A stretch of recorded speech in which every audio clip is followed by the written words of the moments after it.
नमस्कार दोस्तों, आपका स्वागत है हमारे YouTube चैनल जीएसटी ज्ञान पर। आज हम आपको बहुत ही महत्वपूर्ण जानकारी दे रहे हैं। इस टाइम चल रहे यूपी में जीएसटी छापों के बारे में।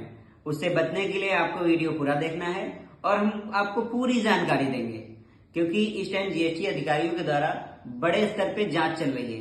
फैक्ट्रियां, दुकानें, उनकी जांच पड़ताल की जा रही है, क्योंकि ऊपर से केंद्र सरकार का आदेश है कि जीएसटी का रेवेन्यू कम है। इसलिए लोग जो है, कई सारे व्यापारी या बहुत सारे ऐसे लोग हैं कि जो सही तरीके से व्यापार नहीं कर पा रहे हैं। तो आइए दोस्तों, आपका टाइम वेस्ट ना करते हुए हम उन 5 पॉइंटों के बारे में चर्चा करेंगे, जिसको जानने के बाद आपका व्यवसाय बहुत ही ईजी हो जाएगा।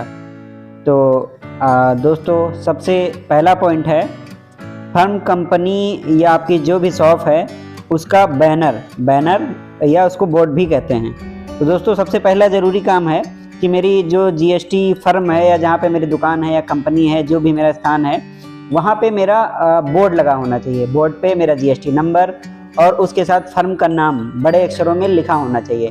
यानी जो जीएसटी अधिकारी आएंगे तो सबसे पहले वो आपका बोर्ड देखेंगे। बोर्ड पे आपका जीएसटी नंबर और आपका एड्रेस, जहाँ पे आपका दुकान स्थित है, और आपकी फर्म का नाम यानी आपकी दुकान का जो भी नाम है वो बोर्ड पे लिखा होना चाहिए। तो ये दोस्तों पहला पॉइंट है। और ये दूसरे पॉइंट के बारे में जानते हैं। तो दूसरा पॉइंट है मेरा जीएसटी प्रमाण पत्र यानी जीएसटी सर्टिफिकेट। इसका सैंपल हम आपको स्क्रीन पे दिखा रहे हैं। तो देखिए, ऐसा होता है मेरा जीएसटी सर्टिफिकेट।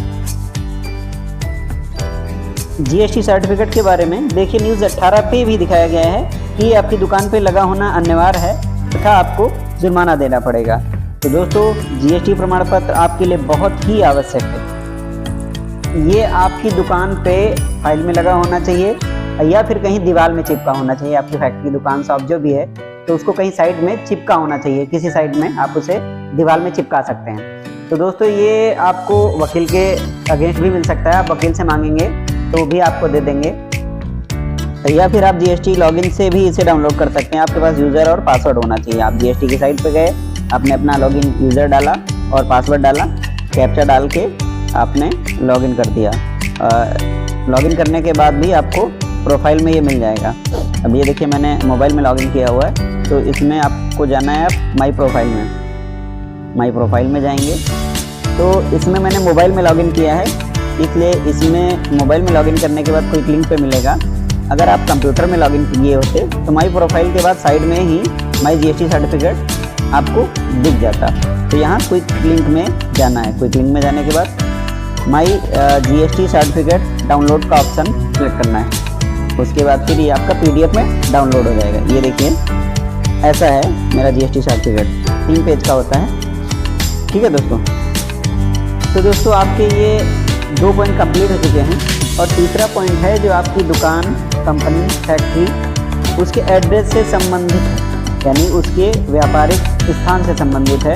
उसका कोई प्रमाण पत्र आपके पास होना चाहिए। यानी कि अगर आपकी दुकान किराए पे है तो आपके पास रेंट एग्रीमेंट होना चाहिए। अगर आप दुकान के खुद मालिक हैं, यानी जिस जगह पे आपने दुकान खोल रखी है वो दुकान आपकी है, तो आपके पास रजिस्ट्री के पेपर या फिर आपका कोई वैसा गवर्नमेंट का बैनामा या वैसा कुछ गवर्नमेंट से रिलेटेड कोई पेपर एड्रेस प्रूफ के रूप में आपके पास होना चाहिए वहाँ पे, जहाँ पे आपकी दुकान या कंपनी स्थित है। और इसके लिए मैं आपको बता दूँ, आपका बिजली का बिल मान्य है, आपकी रजिस्ट्री की कॉपी, या फिर आप नगर निगम में हैं तो नगर निगम का कोई पेपर।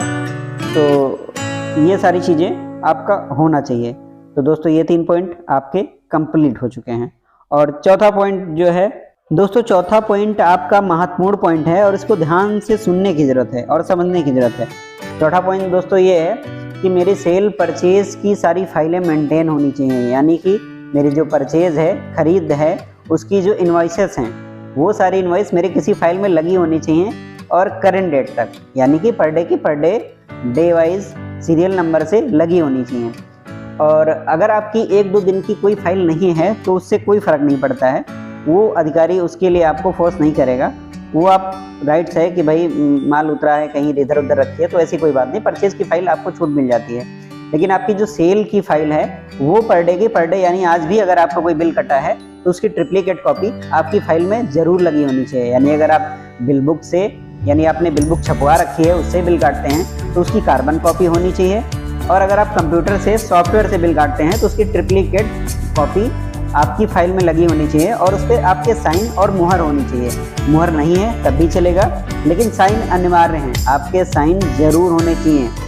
बस इसकी कोई ज़रूरत नहीं है। आपकी 4 पॉइंट कंप्लीट हैं और लगभग आपकी जो बिजनेस है वो अकाउंटिंग रूप से आपका मेंटेन है। दोस्तों आप देख रहे हैं मेरा यूट्यूब चैनल जीएसटी ज्ञान। आपको 5 पॉइंट करना है और वीडियो पूरा देखना है, क्योंकि ये 5वां पॉइंट सभी पॉइंटों से ज़्यादा महत्वपूर्ण है, क्योंकि इसी पॉइंट के आधार पे ही लोगों के यहाँ जीएसटी के छापे पड़ते हैं या जीएसटी की रेट डाली जाती है। क्योंकि ये 5वां पॉइंट है आपका स्टॉक की वजह से ही लोगों के यहाँ छापे पड़ते हैं, क्योंकि स्टॉक से ही मेरा प्रॉफिट लॉस का मॉनिटराइजेशन होता है। स्टॉक से ही पता चलता है कि आपका बिजनेस कितना बड़ा है, क्योंकि आपने सेल परचेज कितने की है। हालांकि अभी जीएसटी में सब कुछ ऑनलाइन है इसलिए पता चल जाता है, लेकिन पहले क्या होता था अधिकारियों को पता नहीं चलता था। तो आपके पास स्टॉक होता था उसी से वो आइडिया लगाते थे कि आपका व्यापार कितना बड़ा है। तो आपका स्टॉक मेंटेन होना चाहिए। इसके लिए ध्यानपूर्वक सुनिए कि पहली चीज़ ये है, स्टॉक आपका मेंटेन कैसे होगा। मेंटेन इस तरीके से होगा, जैसे मान लीजिए अभी टाइम दिसंबर चल रहा है, दिसंबर 2022, तो आपने 1 अप्रैल 2022 से दिसंबर तक की जितनी भी सेल परचेज की है उसको आप लिखना ऐसे है कि इससे मान लीजिए आपने 1 करोड़ की परचेज की है अप्रैल से इधर तक की, और आपकी सेल जो है वो 80 लाख की है। तो उस हिसाब से आपने 1 करोड़ परचेज पे प्रॉफिट भी कुछ कमाया होगा। तो मान लीजिए अगर आपने 6% प्रॉफिट कमाया तो 6 लाख का प्रॉफिट होना चाहिए। तो आपने 80 लाख की जो सेल की है तो 20 लाख का स्टॉक बनना चाहिए, लेकिन 20 लाख के स्टॉक में 6% प्रॉफिट भी ऐड होना चाहिए, यानी कि आपका 26 लाख का स्टॉक होना चाहिए घर बनेंगे। इसका तरीका ये है कि आपको अपनी सेल परचेज को ध्यान में रखते हुए स्टॉक को मेंटेन करना है, यानी जो आपकी बुक्स के हिसाब से आपके इस पे आ रहा है पेपर पे स्टॉक, वही आपकी दुकान पे होना चाहिए। आपने ये सभी 5 पॉइंट मेंटेन कर लिए होंगे। पहला पॉइंट आपका आपने बैनर लगा ही लिया है। दूसरा पॉइंट आपका जीएसटी सर्टिफिकेट, वो भी आपने समझ ही लिया है। तीसरा पॉइंट है आपका एड्रेस प्रूफ, कोई गवर्नमेंट पेपर, वो भी आप अपने पास रखिए। और चौथा पॉइंट है आपका सेल परचेज से संबंधित सारे बिल और फाइलें। फिर 5वां पॉइंट आपका स्टॉक है। ये 5 पॉइंट आप समझ गए हैं। आप निश्चिंत होकर अपना व्यापार करिए और मेरे चैनल को लाइक करिए, सब्सक्राइब करिए। थैंक यू दोस्तों, बहुत बहुत धन्यवाद वीडियो देखने के लिए।